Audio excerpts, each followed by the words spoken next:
국무부가 오늘 출생 시민권 제도를 노린 원정 출산을 막기 위해 비자 심사를 강화하는 새로운 규정을 발표했습니다. 미국에서 최초로 우한 폐렴 확진 판정을 받은 워싱턴에 거주하는 30대 남성과 관련해 보건당국이 16명의 밀접 접촉자의 신원을 확인했습니다. 뉴저지주에 거주하는 H1B 소지자의 자녀들에게 학비 보조금 혜택을 주는 법이 제정됐습니다. 뉴욕 나눔재단이 어제 뉴욕과 뉴저지 지역의 비영리 단체에 12만 달러의 후원금을 전달했습니다. 한방의학의 침술 치료가 메디케어 혜택에 포함됐습니다. 이제 메디케어 가입자는 1년에 90일, 20회의 침술 치료를 메디케어로 커버받을 수 있습니다. 이상은 이 시각 주요 뉴스입니다. 시청자 여러분 안녕하십니까? KBN 뉴스입니다. 국무부가 오늘 출생 시민권 제도를 노린 원정 출산을 막기 위해서 비자 심사를 강화하는 규정을 발표했습니다.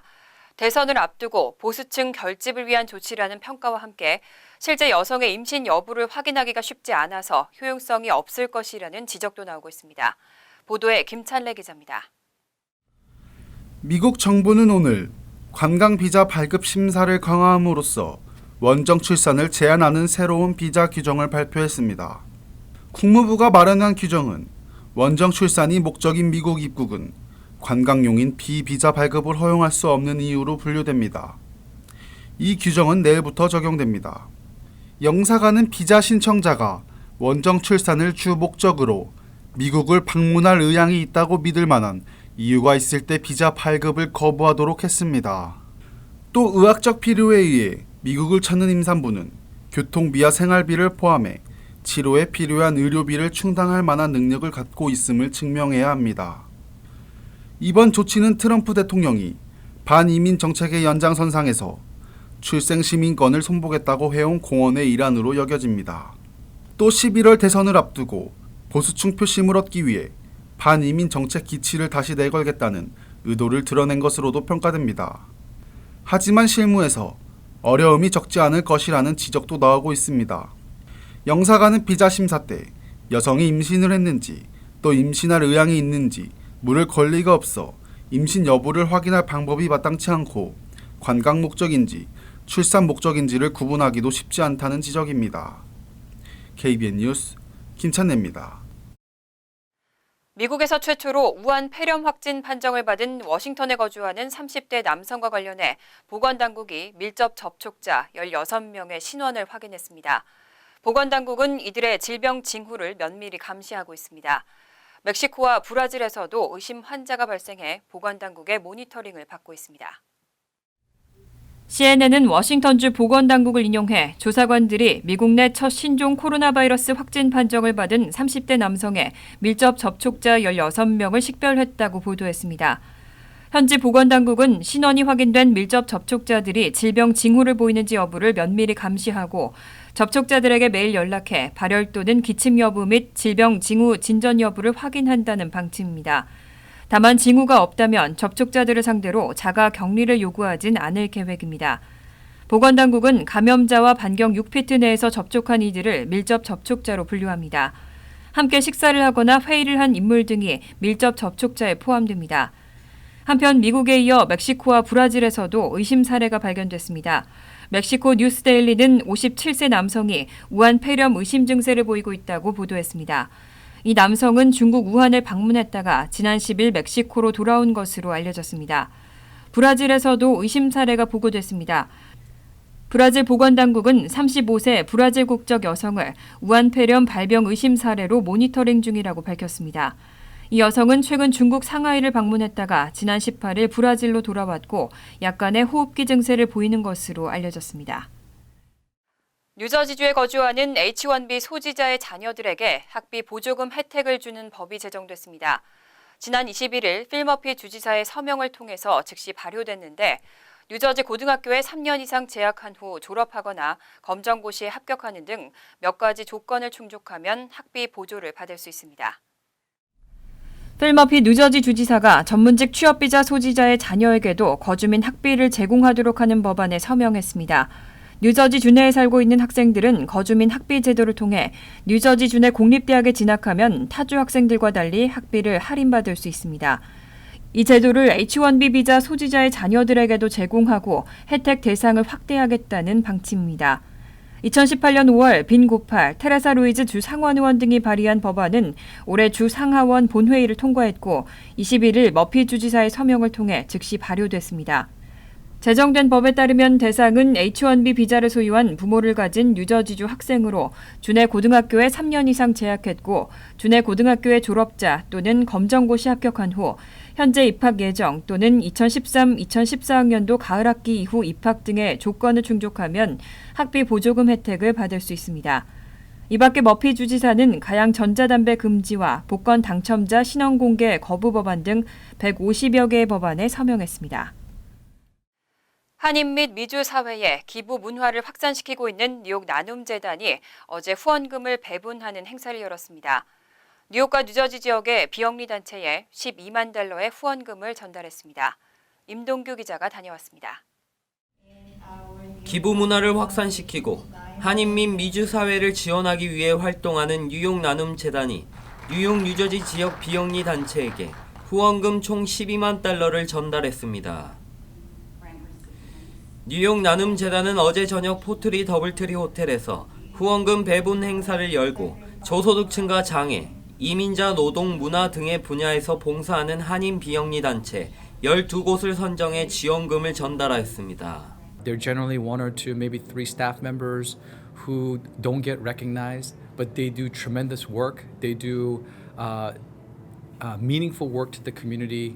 And so without these organizations, not many Koreans and non-Koreans would get help. We're delighted that we can provide monies to these organizations.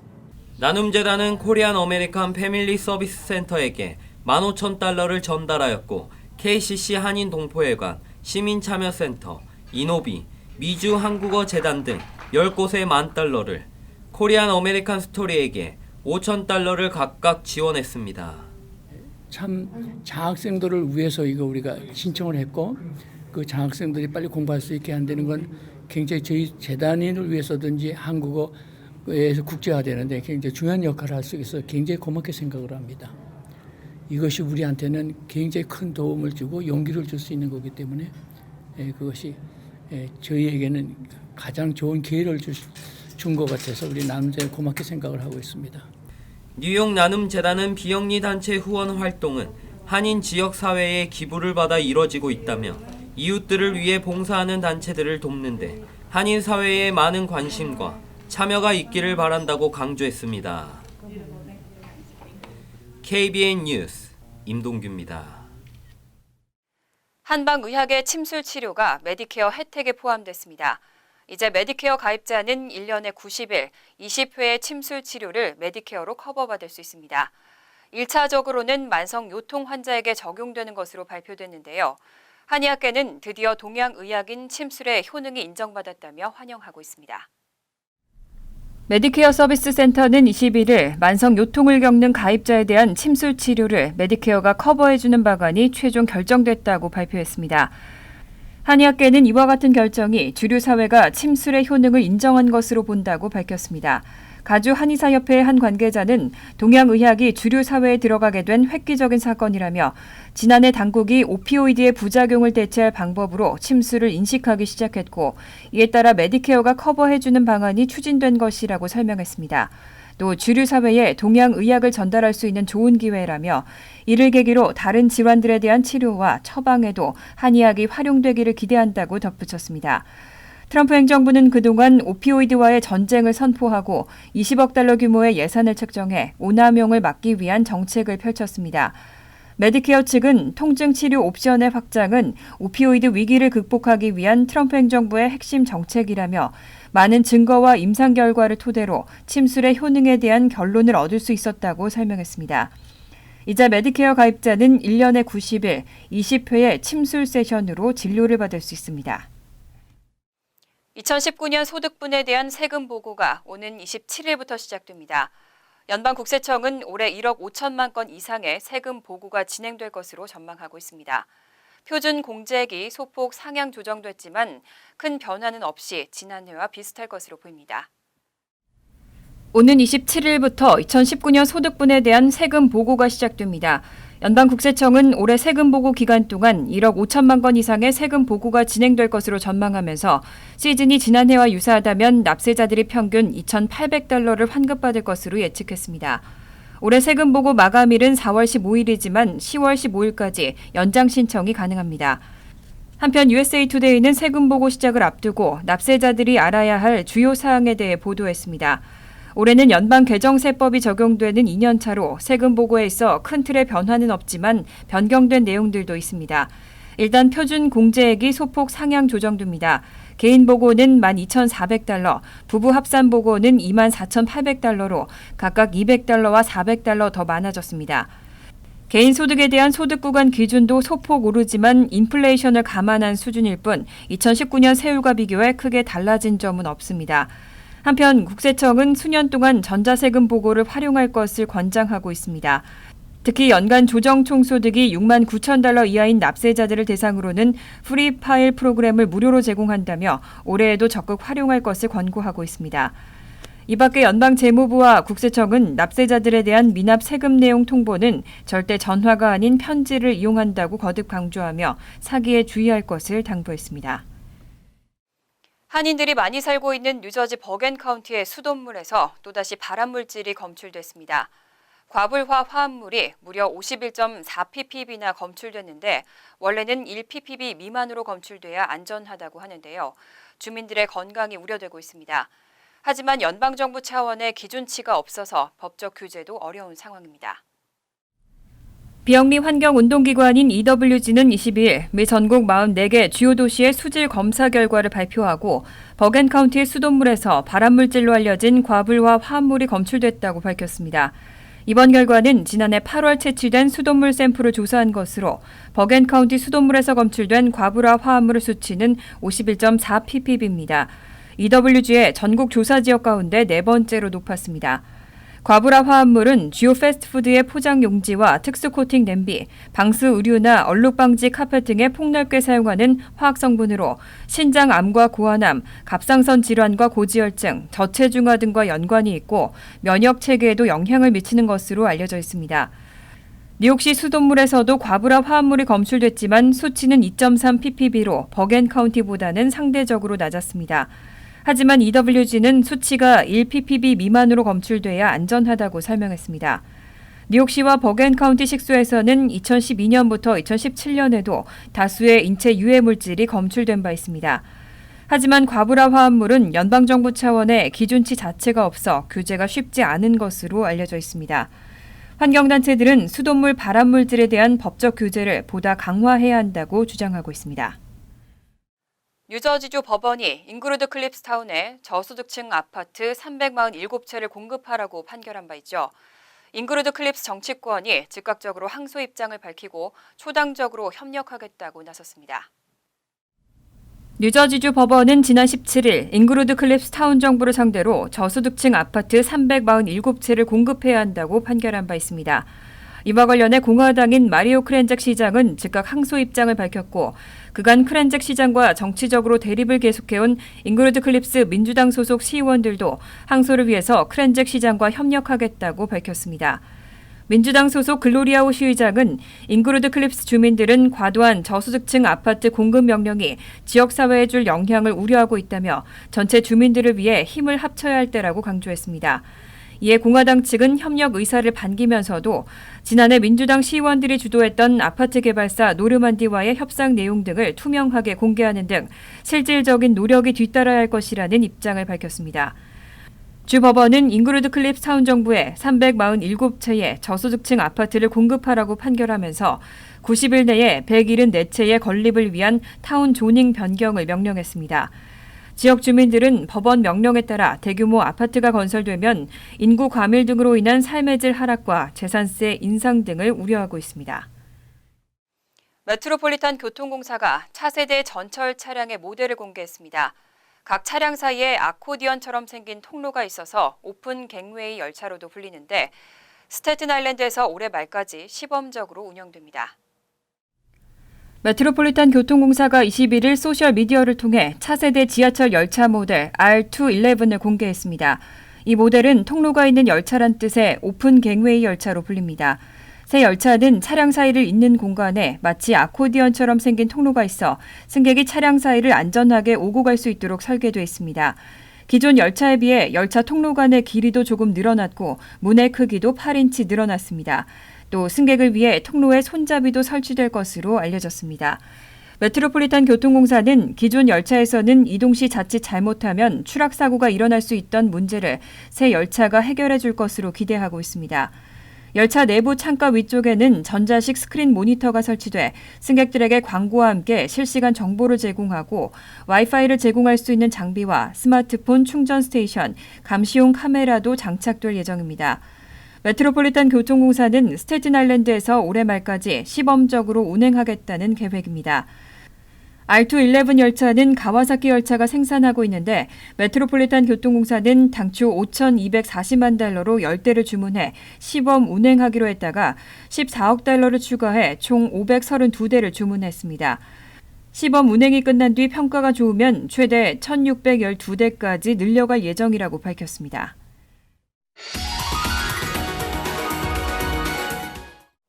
이어서 LA 지역 한인사회 소식입니다. 우한 폐렴으로 불리는 코로나 바이러스가 미국까지 확산되면서 한인들 사이에서도 공포가 확산되고 있습니다. 이와 함께 폐렴 예방접종에 대한 관심이 증가하고 있는데 특히 65세 이상 고령층에게는 필수로 꼽히고 있습니다. 여준호 기자가 보도합니다. 아시아를 넘어 미국까지 확산한 우한 폐렴. 중국에선 벌써 20여 명이 사망하고 미국에서도 확진자가 나왔다는 소식에 미주 한인들의 걱정이 이만저만이 아닙니다. 우리 애가 이제 걔네들은 미국에 이제 정보들이 빠르니까 걔네들이 보고서는 너무 막 무서워가지고요. 특히 한인들 사이에선 지난 2003년 사스 공포가 재현되는 것이 아니냐는 불안감이 커지면서 코로나 바이러스와 관련한 루머까지 돌고 있습니다. 중국에서 뭘 좀 속였다고 그렇게 들었거든요. 환자 그거를 빨리 얘기를 안 해갖고 사스 때도 그랬는데 그러니까 이제 그런 걸 빨리빨리 해야지 다른 나라로 안 퍼질 거 아니에요. 그렇게 해야 되는데 중국에서 그랬다고 그래서 이번에도 또 그런 것 같은 생각이 들더라고요. 코로나 바이러스 예방에 대한 관심도 부쩍 높아졌습니다. 거의 굉장히 많이 오죠. 이제 그런데 일단은 저희들은 이제 일단 우한 폐렴 때문에 지금 당장 우리가 피할 건 없고 일반 기본적으로 폐렴 예방에 대한 어떤 수칙, 그 독감 주사를 예방 주사를 아직까지 맞지 않으신 분들은 이제 맞는 게 가장 중요하겠고요. 가급적이면 사람들이 많이 모이는 그런 공공장소에는 방문하는 건 좀 피하는 게 좀 좋겠고. 세균이 주 원인인 일반 폐렴과 달리 사스나 메르스처럼 동물에서 유래된 것으로 추정되는 코로나 바이러스는 새로운 변종 바이러스 질환입니다.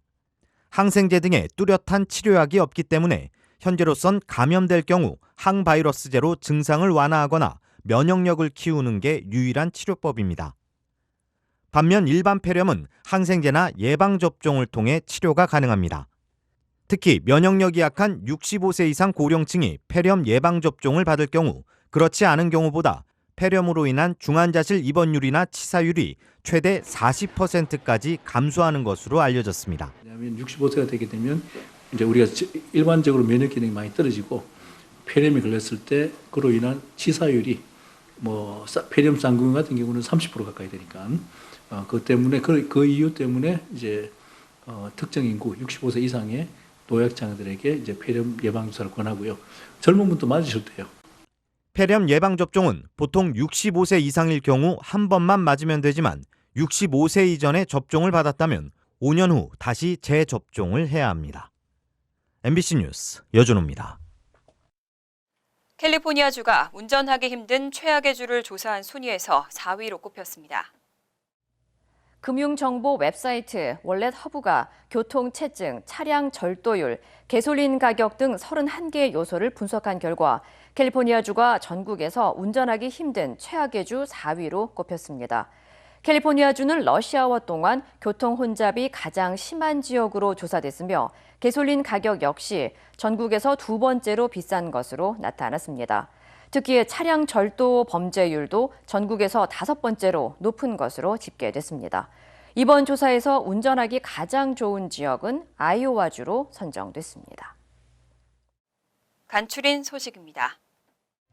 앞으로 뉴욕주에서 체포된 이민자들의 개인정보를 연방 이민당국과 공유하는 로컬 경찰국은 뉴욕주 차량 데이터베이스에 접속할 수 없게 됩니다. 뉴욕주 형사정의국은 최근 체포 이민자들의 개인정보를 연방 이민세관 단속국에 넘겨주지 않겠다는 양해의 각서에 서명하지 않은 78개 로컬 경찰국에 대해 DMV 데이터베이스 접속을 차단했다고 밝혔습니다. 현재까지 446개의 경찰국이 해당 협약서에 서명한 후 DMV 데이터베이스에 접속할 수 있는 자격을 가졌습니다. 한국식품의약품안전처와 대한의사협회가 애완견 구충제인 알벤다졸을 기생충 감염 치료 외의 목적으로 사용하는 것은 매우 부적절하다고 밝혔습니다. 미국의 말기 폐암 환자인 조 티펜스가 애완견 구충제인 테벤다졸을 먹고 완치 효과를 봤다는 영상이 폭발적인 인기를 끌면서 암 환자들 사이에서 확산되기 시작했습니다. 하지만 보건당국과 의학계는 전혀 의학적 근거가 없는 낭설에 불과하다고 경고했습니다. 뉴욕시 교육국이 2020-21학년도 가을학기에 입학 예정인 2015년생을 대상으로 하는 유치원 지원 신청의 마감일을 예정됐던 21일에서 26일 오후 11시 59분으로 연장한다고 발표했습니다. 2015년생 자녀를 둔 학부모는 웹사이트를 통해 학생당 12곳의 유치원에 지원할 수 있습니다. 웹사이트는 영어와 한국어, 중국어 등 10개 언어를 제공합니다. 전화로는 26일 오후 6시까지 신청할 수 있고 합격 결과는 3월 중으로 발표됩니다. 팰리세이즈 파크와 포트리, 레오니아 등 뉴저지 한인 밀집타운들로 구성된 주의회 37선거구의 타운홀 미팅이 열립니다. 29일 오후 6시 30분부터 포트리 공립도서관에서 열리는 행사에는 로레타 와인버그 주 상원 의원과 고든 존슨, 발레리 허틀 주 하원 의원이 참석할 계획입니다. 시민참여센터와 8개 한인단체의 공동주최로 열리는 이번 행사에는 주 의원들과 소통하기 희망하는 한인들은 누구나 참여할 수 있습니다. 환율과 증권 소식입니다.